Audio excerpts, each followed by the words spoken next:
Hey there, and welcome to That's Audacious, where we share entrepreneurial stories from amazing leaders to inspire and motivate you to be bold, brave, and audacious. I'm your host, Lauren Clement, the brand navigator, here to share stories that will make you say, well, that's audacious. Hello and welcome to another episode of the That's Audacious podcast. I have a fabulous guest with us today, the fabulous Angie Dunn from an amazing company. She's going to tell us all about what she does, but she works with individuals and leaders globally to get the basics right and how they manage themselves and their teams so they can feel empowered about building and developing highly engaged, high-performing teams that achieve amazing results together. Now, Angie, you've just recently pivoted your business. So tell us a bit about where you've come from and what you're doing now. I have. Thank you, Lauren. Yeah, I did. We did the pivot. It's a word that I try not to use too much these days because I think I got a bit addicted for a while, but it was a pivot. Basically, my background, I've got a very strong media sales background as a sales leader of 20 years in corporates and startups. And when I decided to go out and focus on my dreams a little bit more than building lots of big sales money for other businesses, I naturally went into management training and sales training because that was what I'd always done, which was a journey of itself of learning how to run your own business and do that. But I was very drawn over the last 4 years to where I was having the strongest impact. And it was always with the individuals I was coaching. They were salespeople, or they were business owners, or they were managers of all different, types of businesses. But I realized that what I was really focusing on, no matter what the objective of the business was the performance mindset that someone needed to either have in themselves or know how to bring out of their people. And you can hire the best people in the world if you're a manager or a business owner, but if you don't know how to lead them and create a high performance culture, you always hit a ceiling, especially in sales teams. I think you've come from a bit of a sales background as well. So, you can hire a great salesperson, but if you squash their spirit and you don't give them that great engagement, it doesn't work out. So we've moved from Agile Sales and Management, which is what we've been for the last 4 years, to now Agile Performance, and focusing specifically with our newest program on high-performing female emerging leaders because, we don't have enough of them out there in the world. And I think we're pretty hard on ourselves as high-performing women. So, that's the focus that we've got going into 2026. I'm very, very excited about it. That's brilliant because you're right. I mean, my background's advertising and branding and marketing and so on. And it is about having that confidence in your capabilities as a business owner or a leader to be able to put yourself out there and promote what you do and have the confidence that you've got something of value. It's quite funny, isn't it? When people think about sales, they often withdraw from that whole premise because they feel like they're being fake or they're trying to pull one over on somebody. How does that relate to someone who wants to perform better as a leader? Because it is a mindset thing, isn't it? It is, yeah. You're right. I coach quite a few sales teams who don't want to be salespeople. I don't want to be salesy, but actually that's their job, is to generate revenue for the business. I think in both sides, it comes down to your communication skills and understanding the objectives of someone. So if it's a client, we're talking about what are their needs, what are their pain points, all the rest of it. When you're leading a person, I always talk about 3 pillars, which is engage, develop, and retain. So if you engage a great team, you keep them engaged, you'll always hit that top, you'll tap into that top piece of high performance. If you develop them, then you're constantly helping them with the needs that they have and helping them solve their problems. And then you end up retaining them. But when you don't do those first 2 things, you don't retain, and then you end up just going around in circles. So it's similar to when we're trying to, in sales, look at your existing clients and go retain, grow, replace. Who can we grow as our clients? Who could we just retain because they're at their best? And then who do we need to replace because they're not right? So I think you actually touched on something there. I think I've really taken the same premise that I've always had in sales into how we manage people and how I teach them, which is probably why sales managers I don't know why they're sometimes the hardest ones to coach, to become coaches, because they've been good sales, they've been good salespeople, and then they move into a good sales leader. It's a very different skill set. But yeah, there is definitely a similarity in those two areas. Yeah, it comes down, I guess, to genuinely wanting to help somebody, Yes. regardless of whether that's selling them something or leading them as a team leader or performing in your role. What can I genuinely do to help you? Yes. Do you think that's one of the biggest lessons? Because we see a lot of people who perform well in their roles and then they're thrust into a leadership position with almost no leadership training at all and expected just to swim, basically. Yeah. And do you think it is that leap of I'm good at my job to I'm actually good at looking after other people and being there for them that needs to happen? I actually think where the problem lies is, especially in female leaders, is our need to help them and our need to, because help them doesn't mean do it for them.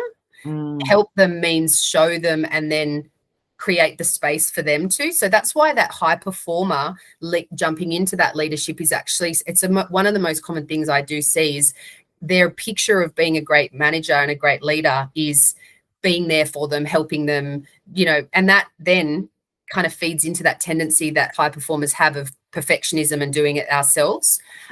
Yeah. Do you agree? Do you see that? Absolutely. Yeah. The hardest part of leadership is delegation, isn't it? Because I just want it done, but I want it done my way and I want it done really well. And I want it, and then all of a sudden, as you say, you're squashing the performance of your team. Yes. The engagement, right? That side of engagement, just it disappears because we don't empower them. We don't develop them, because if you keep doing it for them, you don't end up creating the space for them to learn. And then it's a bit of a self-fulfilling prophecy of like, oh, well, no one does it as well as I do, or they're too busy. So that's why I talk a lot about becoming the coaching leader. Because I think I became a manager for the first time when I was 21. I was managing a team of 5 men that were all older than me, and I had no structure given to me. And I think over the 20 years that I've managed teams, I've learned that there is this balance between creating structure and then getting out of the way and just holding people accountable and becoming that mirror for them so they understand what they maybe can't see, same as what you would if you were working with a client. Yeah, absolutely. I was very fortunate when I grew up to be living at a YMCA camp, and they had a leadership training program that my dad actually initiated. And it was interesting because I was part of that whole ecosystem of taking people from being kids who would come along to the camp to becoming junior leaders and then staff. So there was this nice progression.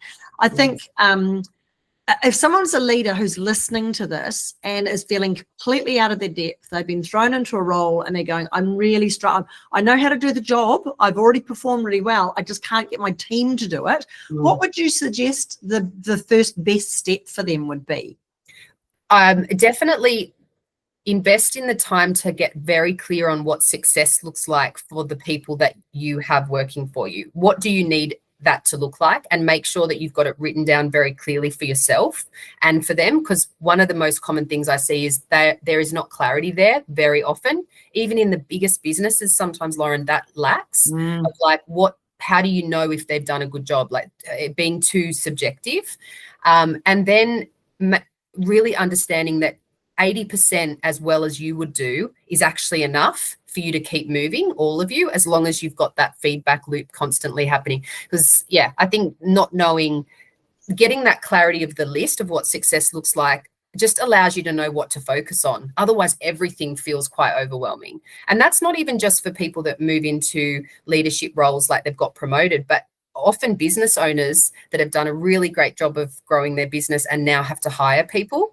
That's the biggest problem. Throwing people at a problem is not the way to fix it unless you've got clarity around what you need them to do. Otherwise, it's going to cost you money and it's not going to be a pleasant experience for anyone. So stop throwing more people at it. Start thinking about clarity. I love that. You are listening to the That's Audacious podcast. If you like what you're hearing, there are loads of other episodes out there. Please like and subscribe and find us on your favorite podcast channel. Now, just recently, Angie, you dipped your toe in the water of awards. Why did you do that? I'm guessing you're growing your profile as an expert in this area, but you chose the Stevie Awards to get that credibility for your program. What was your experience like with your first time at getting into business awards? Well, do you want to know the experience in my head or the experience of the process? Because I actually think most of the learnings came from the experience that happened in my mind, which really is very similar to that when anytime you're going to a new stage of your own personal journey. It was a bit scary. There was a lot of self-doubt. There was, I'll just, give it a go and see what happens. And actually it's been incredibly validating, I think is probably the way to describe it, of understanding the work that we're doing for female leaders is something that is really recognized and important, which is the whole reason I'm doing it. But I don't know, I needed to hear that from the world, I guess. And the judges' comments have been really valuable as well, just to see the importance that they put on women, helping women, grow and become everything that they're capable of becoming, which is my goal. Yeah, brilliant. And what's the award done for you now? Has it got rid of those voices in your head, or what's happening now? Yeah, it really has. It's I think it's created a proof point in my mind around, like, one of the things I talk about a lot in my program is imposter syndrome. I remember the first time, the biggest promotion I ever got was from the CEO of News Limited into a very senior role in a business that they had just purchased, right? And I said to this mentor of mine in the stairwell at News Corp, are you sure that I'm the right person for this? And he said to me, there's not a person on the executive floor that doesn't worry every day that someone's going to burst into their office and say, hey, you're not meant to be here. And that was a validating moment, because it made me see that actually it's not the kind of thing that you wait for. It's something that you take when it's offered to you. And I think the act of applying for the award was something I had to push myself out to do. And the validation of it coming back has, it's silenced them for now, Lauren, those little voices. I'm sure they'll come back. It's just part of who I am. It is a very, very nice thing to see, isn't it? I mean, I know you came to the leveraging workshop that we held. What were some of the key things that you learned out of that went, I hadn't thought about that you're going to start to use to really make the most of the moment? Oh, my goodness. There's so many, so many. I can't think of one right now, because literally it was 3 pages of notes. I'm very proud of myself. I have actioned so many of them.